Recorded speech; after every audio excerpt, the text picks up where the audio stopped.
बहनों और भाइयों नमस्ते। बात पुनः एक बार लाटी गली की। दोस्तों, किशोर और विक्की, उसके बारे में तेलंगाना का एक व्यक्ति जिससे 75,000 रुपये की लूट हुई है, वह क्या करता है, क्या कहता है। लेकिन उससे पहले आज मैं कल वाली न्यूज़ के लिए, जिसमें हमने जय और जीतू का वर्णन किया था, ये लोग माल एक खरीदो भेजते दूसरा हैं, मैं उसके लिए खेद व्यक्त करता हूं दोस्तों, कि कुछ लोगों ने मुझे फ़ोन किया, उनके नाम भी शायद जय और जीतू हैं। उन्होंने कहा हम ऐसा कोई कारोबार नहीं करते हैं। तो दोस्तों, मेरी न्यूज़ उन लोगों के लिए नहीं है जो लोग अपना काम, अपना व्यापार ईमानदारी से कर रहे हैं। उन लोगों से मेरा कोई वास्ता नहीं है। जो लोग चोरी का काम कर रहे हैं उनके लिए मैंने ये न्यूज़ पढ़ी थी। दूसरे लोगों को जो अपना काम ईमानदारी से करते हैं उनका इस न्यूज़ से वास्ता नहीं है, और मैं इसके लिए खेद व्यक्त करता हूं कि जिन लोगों को जो ऐसा नहीं करते हैं वो लोग अपनी तरफ समझ रहे हैं, ऐसा नहीं है। अब उसके बाद बात करेंगे तेलंगाना के एक व्यक्ति की, जिसकी फ़ोटो हम लोगों ने रात को आपको भेजी। काफ़ी वह धीरे बात कर रहा था।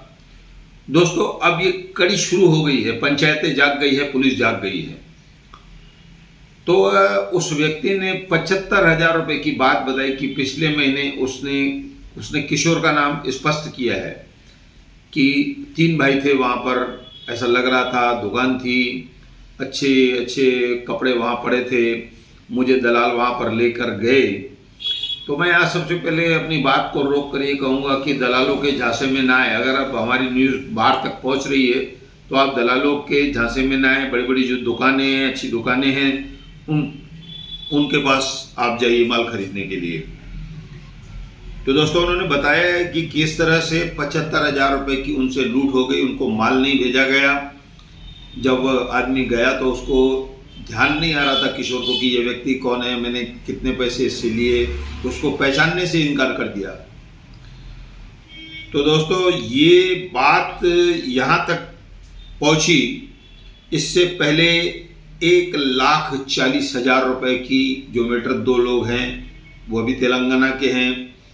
अब उन्होंने बताया, एक तो पंचायत का कहना है कि वह लोग हमारे पास आए, हम उनको पुलिस के पास लेके जाएंगे। दूसरा, हमने उनको सुझाव दिया है कि आप वहीं से बैठकर director general of police, commissioner police और हमारे डीसीपी साहब को, हेडलाइन पुलिस स्टेशन को आप पत्र भेजें। पत्र बनाकर मैं एड्रेस भेजता हूं आपको, तो उनको आप जानकारी दीजिए कि उल्लासनगर 5 में आपके साथ क्या हुआ, किस तरह की लूट हुई है। और उस व्यक्ति का कहना है, तेलंगाना वाले का, कि इससे आपके शहर की बदनामी हो रही है। दोस्तों, अब बात यहाँ पर ये करेंगे कि सबसे पहले जो रंजीत धेरे साहब हैं, वरिष्ठ पुलिस निरीक्षक, हम उनको यह वीडियो भेजते हैं।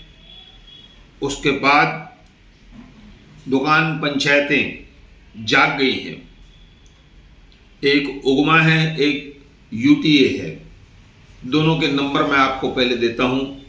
गोपी वाधवानी 917350818880।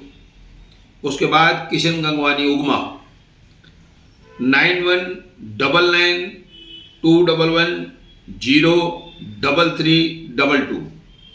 उसके बाद दिनेश लहरानी जो यूटीए चलाते हैं 919921565156। दोस्तों, ये उनका नंबर है। तो जैसे कि मैंने आने वाले ग्राहकों से भी निवेदन की कि आप इन जो दलाल, इन्होंने बताया कि मुझे जंक्शन पर मैं उतरा, उनकी जो अपनी भाषा है उस हिसाब से उन्होंने बोला, चौक पर उसको जंक्शन कहते हैं। तो वहाँ से उनको दलाल जो है लाटियों के पास ले गए और वहाँ से उनसे 75,000 रुपये ले करके उनके बाद आने के बाद कुछ व्यापारी उनके साथ उनकी दुकान पर गए उनको माल दिलाया गया, लेकिन वह संतुष्ट नहीं थे। उनका कहना था कि ये जो माल है वो बराबर नहीं है, ऐसा उन्होंने कहा। जैसे तैसे उनका जो जिस भाव में उन्होंने माल खरीदा है उसकी वसूली होना भी बड़ी मुश्किल है। इस तरह से आप लोगों के साथ धोखा हो रहा है। और आप लोग अगर बाहर से आते हैं तो आप सीधे ग्राहकों के पास जाएं, दुकानदारों के पास जाएं, ऐसी आपसे निवेदन है। ऐसा कहकर मैं धन्यवाद कहता हूँ।